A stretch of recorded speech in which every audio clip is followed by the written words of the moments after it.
Once upon a time, in a far-off kingdom, a king lived in a grand sandcastle with his wife and 2 children. They were unconventional royals, if not to say troublesome.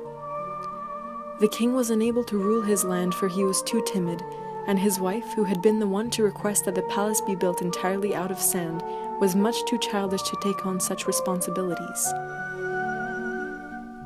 Maria, the king's daughter and eldest of the family, spent all her free time in the dungeons conversing with criminals, pirates, and outlaws about their adventures.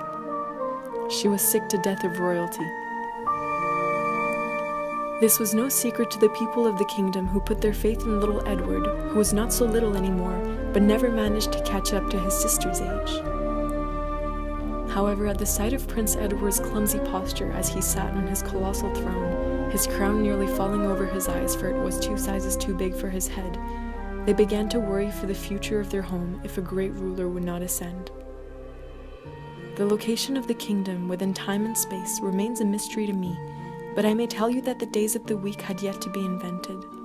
Because of this, I cannot say whether this story begins on a Monday or on a Friday, only that the night was cloudy, and that the giant on the horizon looked particularly tired of his job as he bitterly hung a crescent moon up in the sky.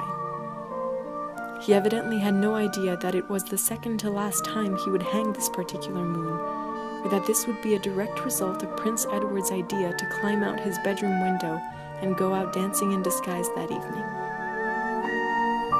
The giant's fate was not the only one that was closely intertwined with the little prince's. As Edward slid down the wall of the palace, his hands clasped tightly around the expensive bed sheets he had strung together, 13 others carried on with their daily lives, oblivious to the fact that daily life would not last much longer for any of them. West of the palace and over the river, a girl fell from the sky as Edward's feet landed on the firm ground. She fell through the roof of a friendly witch's hut and broke both of the large wings that stretched from her back. Further down south, 2 suspicious outlaws chatted with a peculiar lady who lived at the bottom of a pond, unsure of her intentions, while a fairy eavesdropped from the branches of the curly blue trees tangled above them.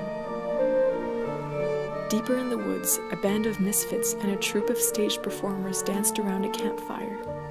Valentina and her enchanting smile grew fonder of the lead harlequiness character of the troupe, unaware that a frightened young runaway hid behind the mask.